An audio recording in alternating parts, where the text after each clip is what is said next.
1910. México. Uno de los eventos más importantes de la historia de México están por ocurrir: la Revolución Mexicana. Todo empezó en el año de 1900, cuando se crean varios clubes liberales conformados por gente de la clase media, trabajadora y obreros, donde se platicaban temas de la vida diaria del país. Sale a circular el primer número del periódico Regeneración, editada e impresa por los hermanos Flores Magón. Año 1903. Inicia el proceso electoral a la presidencia de la República. Gana Porfirio Díaz. El porfiriato continúa. Mientras tanto, los campesinos e indígenas eran despojados de sus tierras y obligados a trabajar en ellas, a cambio de nada, ya que les pagaban con monedas de madera y lata, y que solo eran válidas en la tienda de raya del patrón, donde todos los comestibles y todo lo que vendían eran carísimos y de mala calidad. Los mineros trabajaban en condiciones infrahumanas. Los obreros eran explotados con largas jornadas laborales y mala paga. Y si eso no fuera poco, había niños trabajando.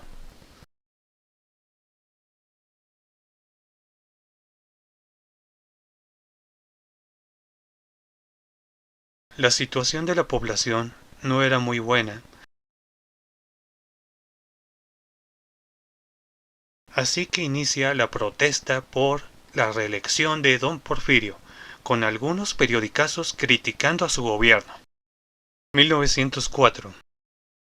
A don Porfirio no se le da la autocrítica constructiva, y mucho menos que hablen mal de él, así que manda a prisión a los hermanos Flores Magón, Jesús, Ricardo y Enrique. Después de estar guardados por un tiempo, Ricardo y Enrique fueron exiliados.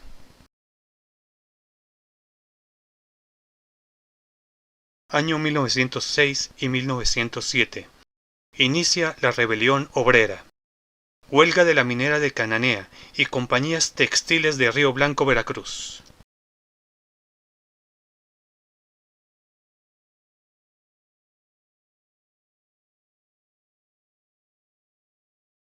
Año 1908. Aparece Francisco I. Madero con su libro La sucesión presidencial en 1910. 1909.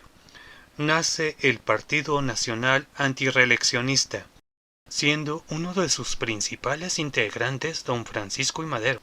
Año 1910. Francisco I. Madero se lanza como candidato a la presidencia de la República, iniciando su gira política por varios estados de la República Mexicana, trayendo consigo muchos simpatizantes con votos a su favor. A don Porfirio no le agradó nada de eso, así que Francisco I. Madero es aprehendido en Monterrey por ultrajes a la autoridad y de intento de rebeldía. Se inicia el proceso electoral de 1910. ¿Y quién creen que ganó? Sí, don Porfirio Díaz.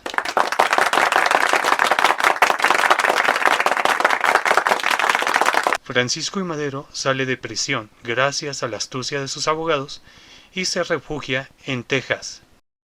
5 de octubre de 1910. Francisco I. Madero da a conocer el Plan de San Luis, bajo el lema Sufragio efectivo, no reelección. El documento convocaba al pueblo mexicano a levantarse en armas para dar fin a la dictadura de Porfirio Díaz y establecer elecciones libres y democráticas. Aquiles Cerdán tiene la encomienda por Francisco I. Madero para iniciar la revuelta en el estado de Puebla el día 20 de noviembre de 1910. Pero el gobernador de Puebla se entera 3 días antes, 18 de noviembre de 1910, y mandó a la policía a realizar un cateo a la casa de la familia Cerdán y detenerlos a toda costa. La casa de la familia Cerdán se encuentra sitiada por la policía y el ejército. Aquiles Cerdán y su familia se defendieron durante más de 4 horas hasta que se les acabó el parque. Ya no tenían balas. Antes de que la policía y el ejército entraran a la casa, Aquiles Cerdán es ayudado por su esposa Filomena del Valle y le ayuda a esconderse en un agujero que está en el piso utilizado para ocultar las armas. 19 de noviembre de 1910. Aquiles Cerdán es descubierto y asesinado de 2 disparos en la cabeza por un soldado que hacía guardia en el comedor de la casa.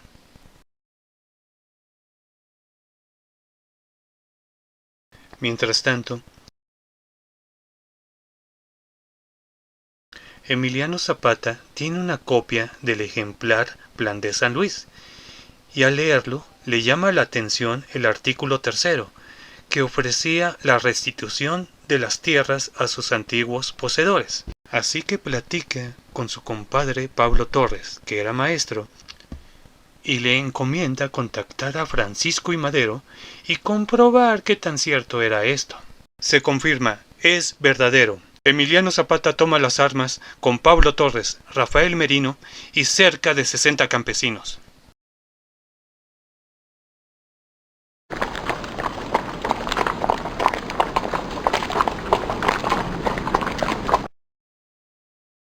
En otra parte, Pancho Villa se encuentra con su compadre Eleuterio Soto, militar mexicano con idealismo villista, y con Abraham González, político del partido de Francisco I. Madero en Chihuahua, los cuales tratan de convencer a Pancho Villa y le dicen que toda esa energía, ímpetu y enjundia que él tiene, la enfocara en algo bueno y así cambiar el sentido de su propia vida. A Pancho Villa le agrada la idea y toma las armas.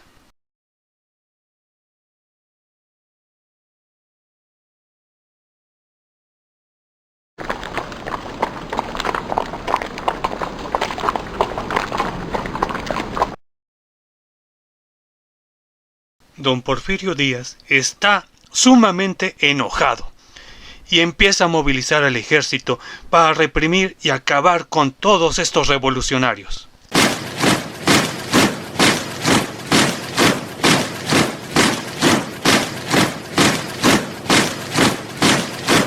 Inician los enfrentamientos entre fuerzas revolucionarias y el ejército federal.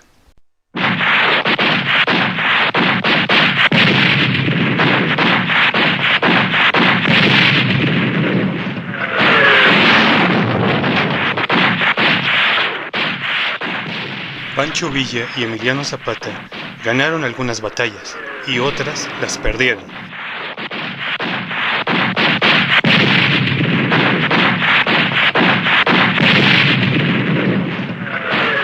Pero gracias a su astucia y estrategias, así como el surgimiento de las Adelitas y a todos los héroes anónimos que fueron llegando, pudieron seguir adelante con la Revolución Mexicana. 8 de mayo de 1911. Las tropas de Pancho Villa y Pascual Orozco están por iniciar el ataque a Ciudad Juárez. Ninguno de ellos sabe que están a punto de cambiar la historia de México. 10 de mayo de 1911. El ejército federal defiende Ciudad Juárez por 2 días, pero fueron superados en número. Inician la retirada. Fue una gran victoria para los revolucionarios, porque ahí se encontraba todo el armamento y pertrechos que se distribuían a todo el ejército federal. Inmediatamente, Madero envía un telegrama a Porfirio Díaz, exigiendo su renuncia.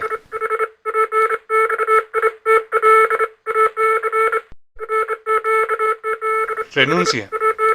¿Qué? Mientras tanto, Emiliano Zapata estaba en lo suyo, ganando varias batallas con el Ejército Libertador del Sur.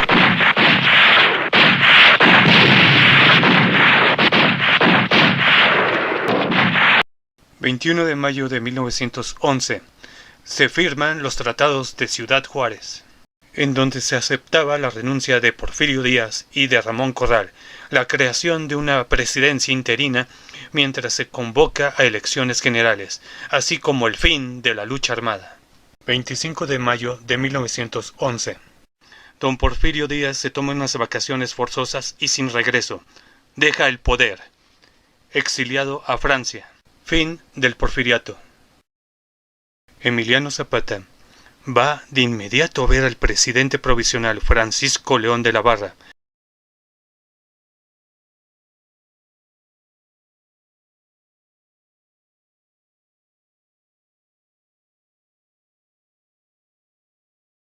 Le pregunta que cuándo empiezan a regresarle sus tierras a los campesinos que injustamente les fueron arrebatados por los hacendados. Francisco León de la Barra no supo qué decirle, así que mejor lo consideró como un rebelde. Y le mandó a los generales Victoriano Huerta y Aureliano Blanquet a darle caza y someterlo.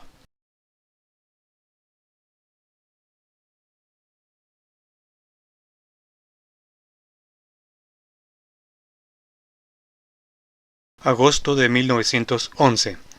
Francisco y Madero interviene y les dice que se esperen, ya que él lo va a atender. Se entrevista con Emiliano en Yautepec para buscar una solución pacífica y convencerlo de entregar las armas. Emiliano Zapata le reclama lo del artículo 3 del Plan de San Luis. Madero le dice que eso puede esperar, ya que lo que realmente urge es hacer una reforma política profunda. Promesas rotas que fracturaron la amistad.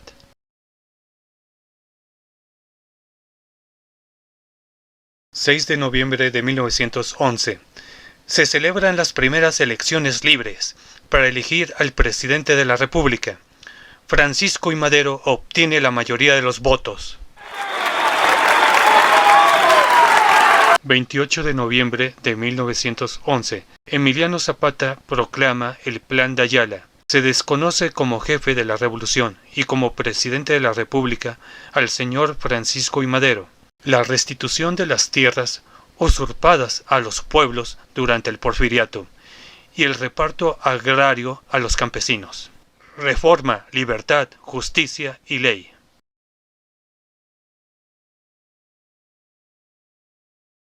...1912... un año muy raro y difícil. Agarren su bando. Pascual Orozco y Emiliano Zapata se unen en contra del nuevo régimen maderista. Pancho Villa es leal a Francisco I. Madero y se mantiene a su lado.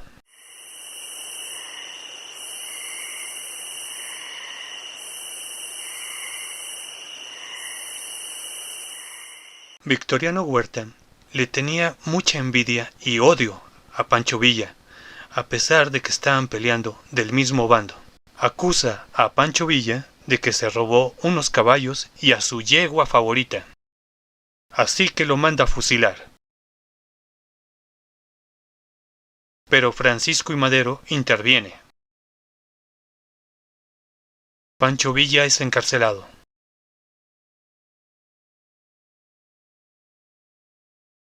Pero se escapa, y al ver que se estaba poniendo muy canijo todo esto, huye hacia el norte.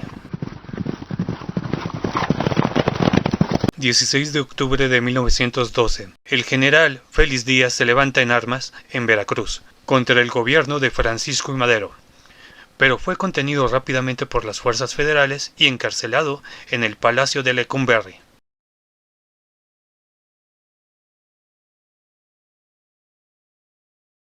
...9 de febrero de 1913...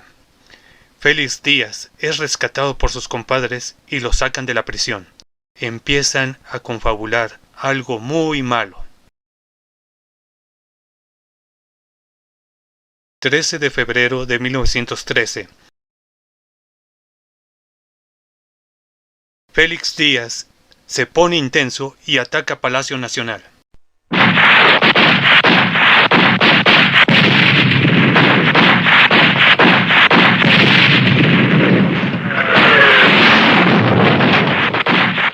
Victoriano Huerta estaba a cargo de la defensa, pero se hizo pato. Dejó que Félix Díaz avanzara con sus tropas. 18 de febrero de 1913. Dentro de Palacio Nacional se pone bien canijo. Aureliano Blanquet y soldados fieles a él toman como prisioneros al presidente Francisco I. Madero y al vicepresidente José María Pino Suárez. Aparece Victoriano Huerta y les exige su renuncia. 19 de febrero de 1913. Después de casi un día obligándolos, Francisco I. Madero y Pino Suárez firman su renuncia. De inmediato, Pedro Lascorrain es nombrado presidente de México y Victoriano Huerta secretario de Gobernación. ¿Pero qué creen? A los 45 minutos renuncia Pedro y automáticamente Victoriano Huerta se convierte en el presidente de México. 22 de febrero de 1913. A Madero y Pino Suárez les habían prometido dejarlos libres y que se fueran exiliados a Cuba. Pero en vez de eso, fueron llevados atrás del Palacio Negro de Lecumberri. Y en una de las calles